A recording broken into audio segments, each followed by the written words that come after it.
be the formula.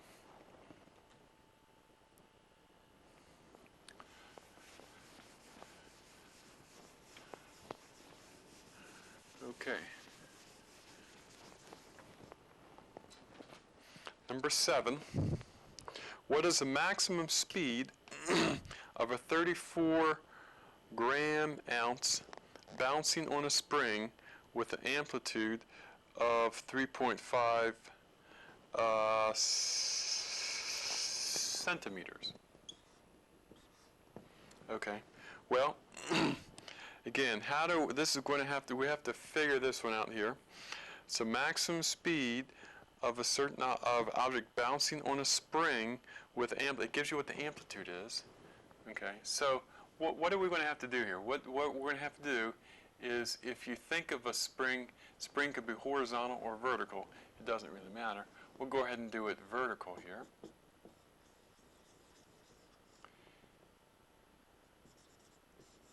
Here's the equilibrium position, and it's bouncing back and forth a certain distance, and that distance, well, the maximum displacement, or the amplitude, we'll say that's really delta x maximum. Delta x maximum is the amplitude. That amplitude is 3.5 centimeters, and the spring constant is 11.1 newtons per meter. And the mass of the object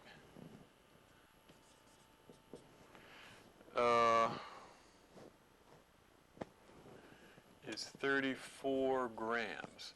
That's the same thing as 0.034 kilograms, right? Okay.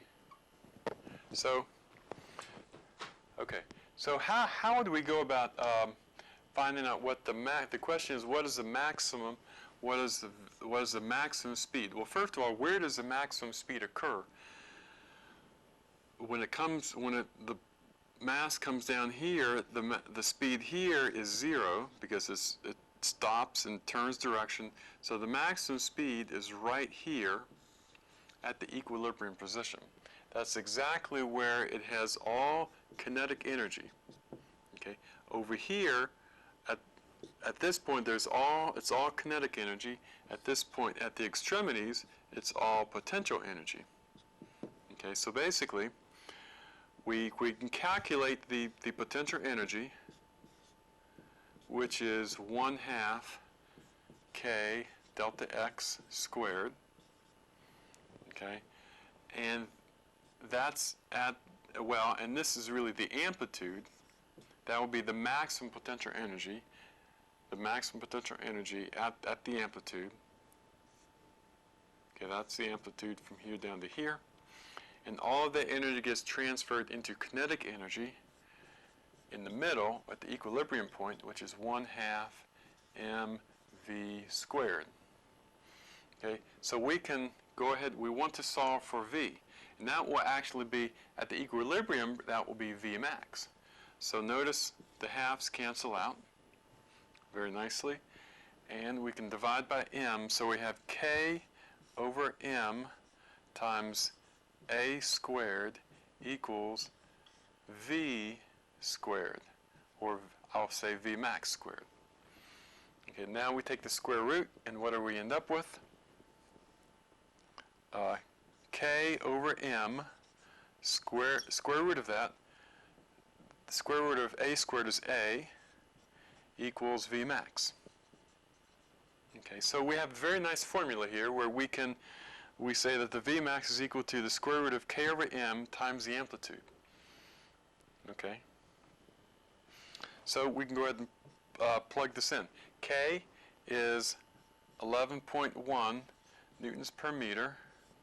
M is, the mass is 0.034 kilograms. We take the square root of that and we multiply by the amplitude, which we'll put in meters. Does that make sense? Times meters, 0.035 meters. Okay. And notice, let's think from a units point of view. Think of this, let's see, we have K, I'll do this over here. We have a Newton is a kilogram times meter per second squared, and we divide that by kilogram. Okay. Let's see. Oh, and we have Newton per meter. Excuse me. That's a Newton. We divide that by meter. First we divide it by meter. Then we also divide it by kilogram.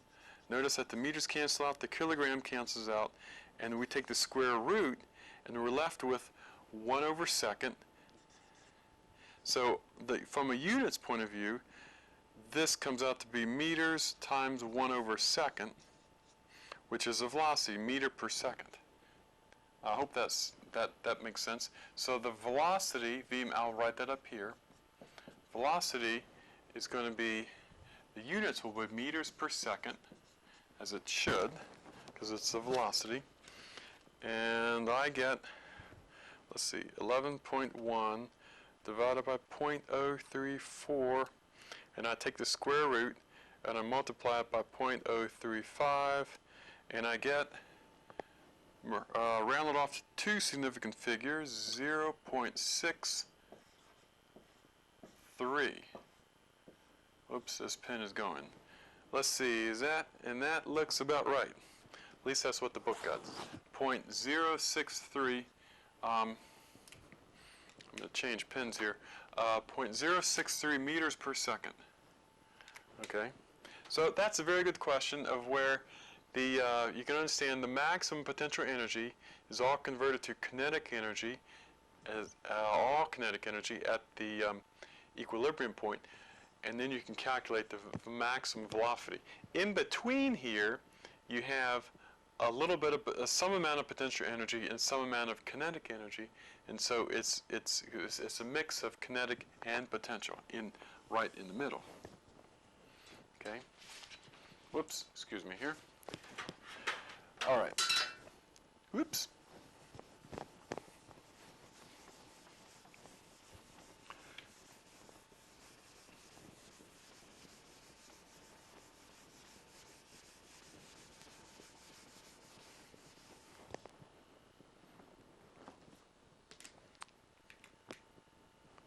All right, number 8. A 1.1 kilogram object is hung from a spring.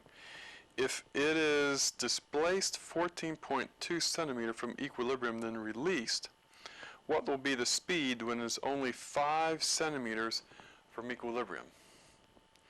Okay. Do you understand what we're doing? What we're doing, we have a spring.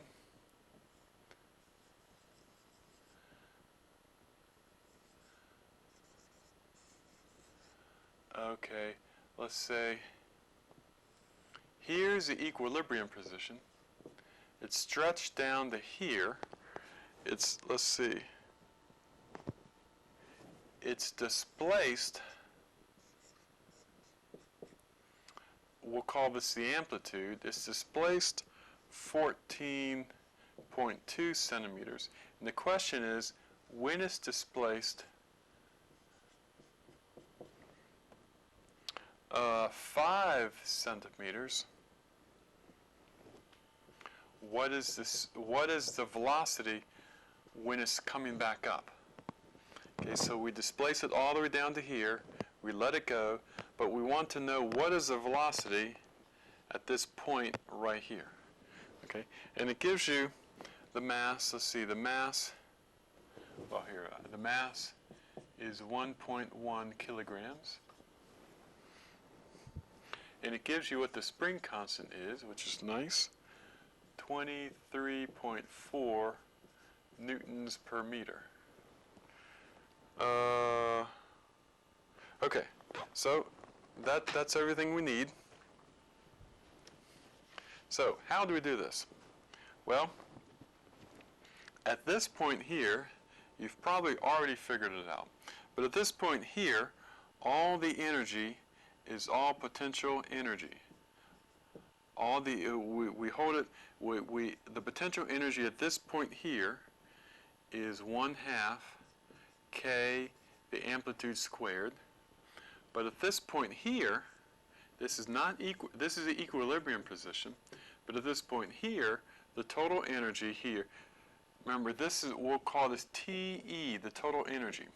Now, the total energy always stays the same, but its composition of potential and kinetic is different.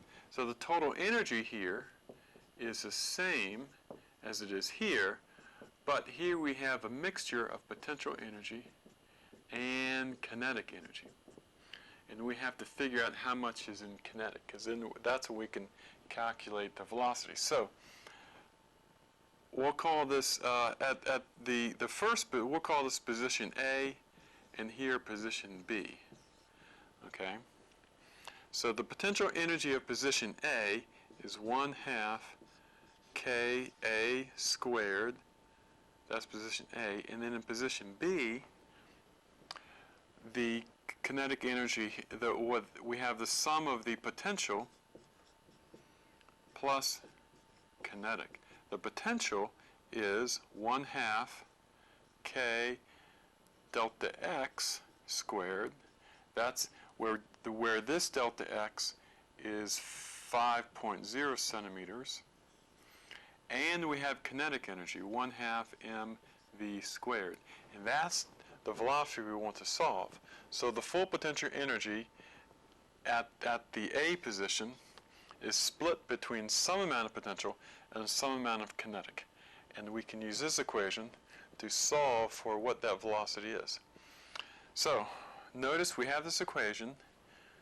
We can cancel all the 1/2s very nicely. We want to solve for V. So I would use algebra. That's how I would do it. I'm going to first subtract this term over here. So I'll have Ka squared minus K delta X squared equals mv squared.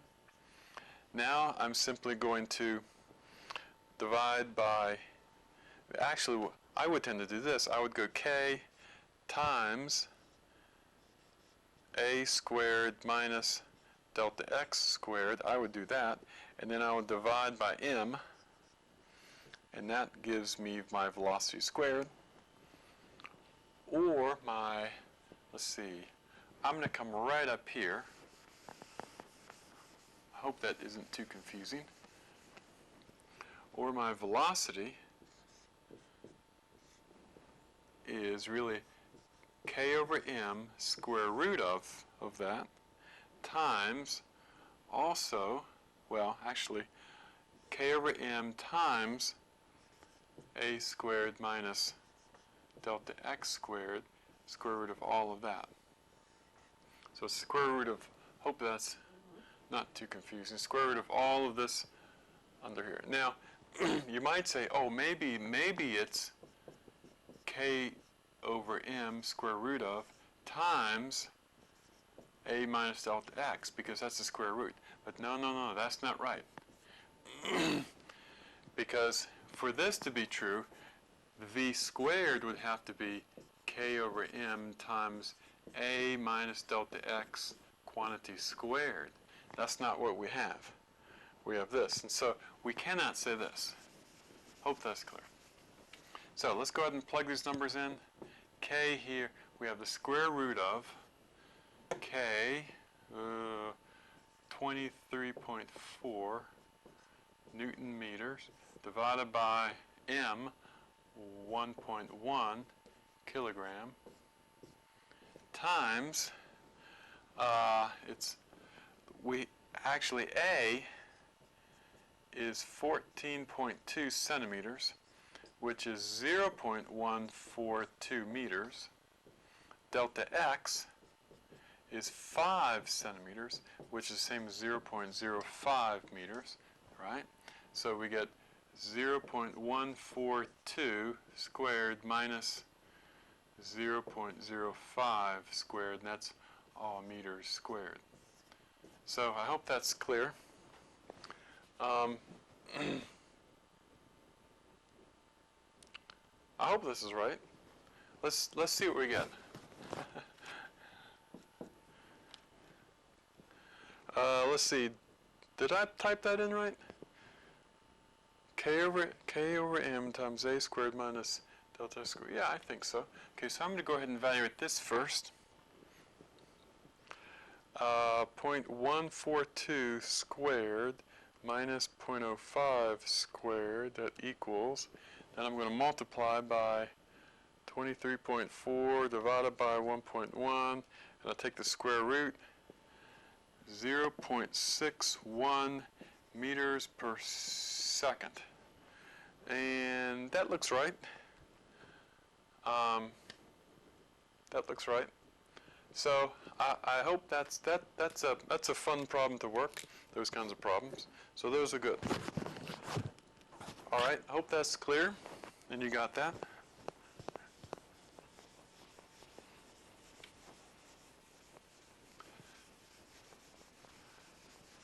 All right, that was number 8.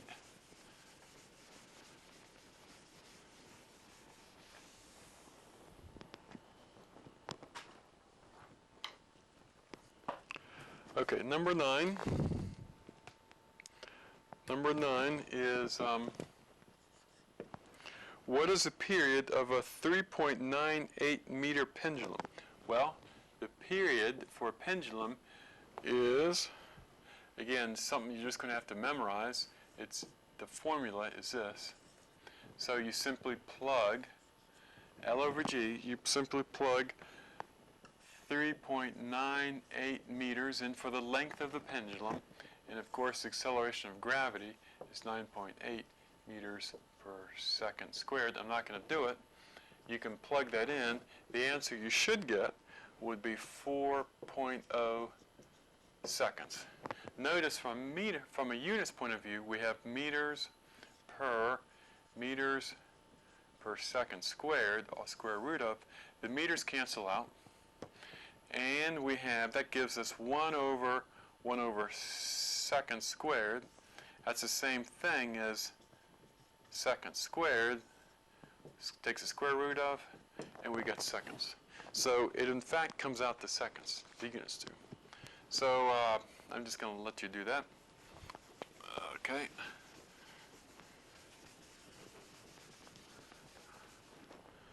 Okay, number 10 is actually something similar.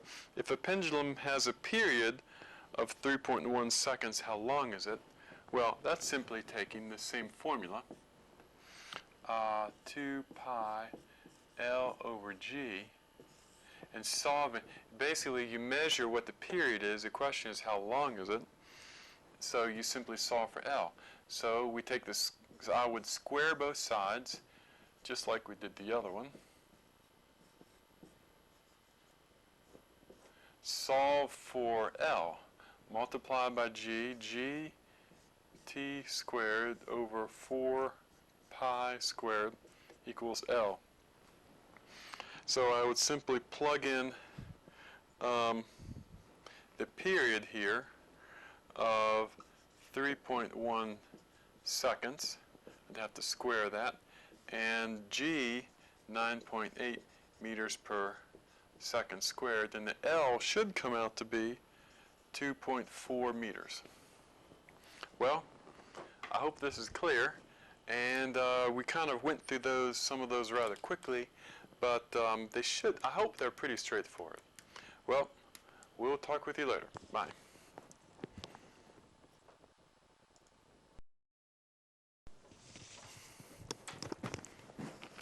Okay, well, hello. Now we're going to go, I'm going to briefly go over the lab for Module 10. Now the lab for Module 10, it looks like this. Don't know if you can see this, but it is the one, it says Module 10, Restoring Forces in Periodic Motion. Let's say there's Part A, Part B of this lab, and a Part C. And then there is in questions for Part C, and there's an extra credit question at the very end on the last page. Okay, Part A of actually both for Part A, yes, for Part A and B, we're going to be using a spring, and different people will have different springs. But basically in Part A, it's hopefully self-explanatory. What you will be doing is you'll be given a spring, and then and the spring has a certain, in fact there's an arrow here. What we'll do is we'll line a ruler up with it. That ruler, you'll line a ruler up, and you'll figure out what that's the equilibrium position is. Okay. And then as you add a mass to it, as you add mass, this position changes. The spring changes, and it elongates further and further and further. And so what you will do is you'll take this data here, and for instance, this measurement, we'll measure this from a floor. So for instance, from here to here is called HO, and like from here down to here is called H. Okay, so the delta Y here, so basically delta Y is simply O minus H. Okay, it's this distance here. So what you'll do is you'll make a table as you add masses, and each mass is kind of labeled so you know what the mass is. As you add masses, the spring elongates, and you build this table. And then an example on page 2, what I want you to do is to plot on the x-axis the extension, delta y, and this is in meters. And then over here, you're going to plot the restoring force. Now remember, if you have the mass, the restoring force,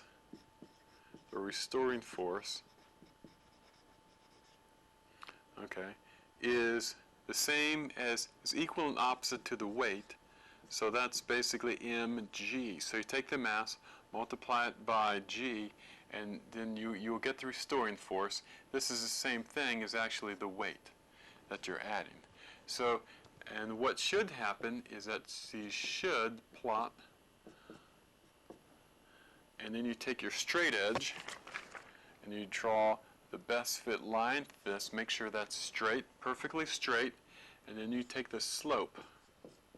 Take the slope of the line, and remember, it's the restoring force equals to some kind of constant times delta y, so this becomes our spring constant, and it's in terms, this is in newtons, this is in meters, so the spring constant is some number of newtons per meter, and that's what the slope is.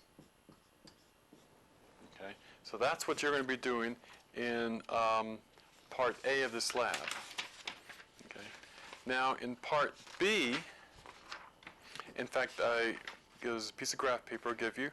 So I'd like, you can use Excel, but feel free to use this nice graph paper that I give you too. Now in Part B, it's a little bit different. In Part B, you're going to be taking this same spring and taking a convenient mass. It doesn't matter what mass it is, as long as, and if, as a matter of fact, you're going to be taking several, well, that's right, they're going to be taking several different masses, add a mass to this, and basically set this thing into motion. Set this thing into motion, get it to oscillate. Okay, and I want you to do it with different masses. The question is, does the period and basically you're going to measure the period with a stopwatch. The period is when from here all the way from at the bottom all the way come back. If from here to here, that's only half the period. So you measure the period from here all the way back. So, and the way we do this is to, some of these cycles may be quite short. So what I would do is I would like do 5. Somebody counts, and somebody has a stopwatch, and you count 1, 2, 3, 4, 5. You're counting cycles, and then you hit the stop, and do for like 5 cycles, because you'll be much more accurate measuring something like 4 to 5 seconds as opposed to something that's less than a second if it has a rather short period. So okay, so you're gonna measure the period, and then you're gonna calculate the period.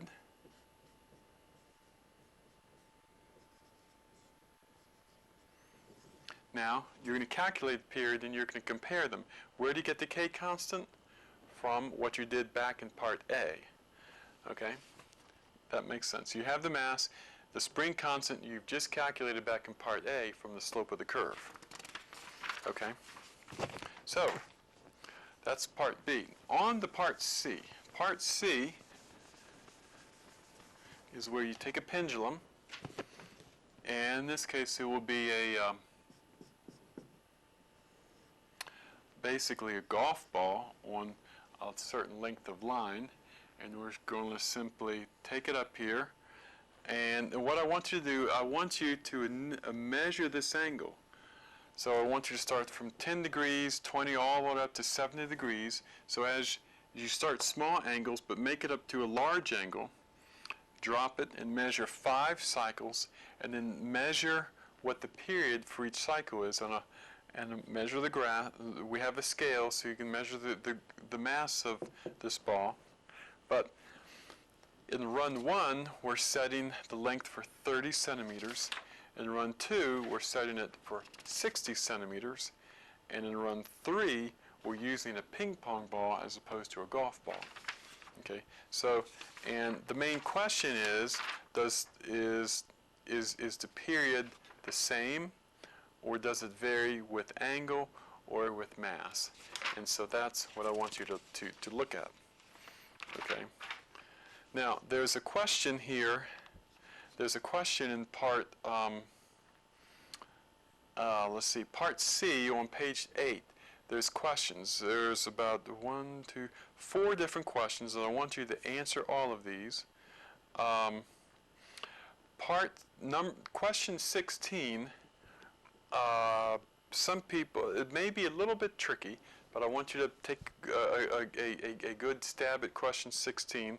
Some people have had problems with this in the past, but basically what I want you to do is to do 16, you have to make a drawing, then you have to derive a little bit. The question is, I want you to calculate, let's see, what is, I want you to calculate the velocity right here for one of your, right at the very bottom here, basically the maximum velocity.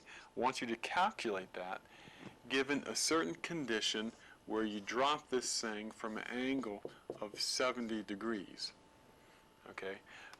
Basically, I want you to use your data from run 2, where you know what the mass is, and I want you start from an angle of 70 degrees. So how are you going to do this? Well, I'll give you a hint. I'm not going to tell you the answer, but in order to, you're going to have to use the idea of potential energy and kinetic energy, and you're going to have to figure out how far this is up from here. You're going to have to figure out what that h is. And I'll give you a hint. It's going to require trigonometry. Enough said.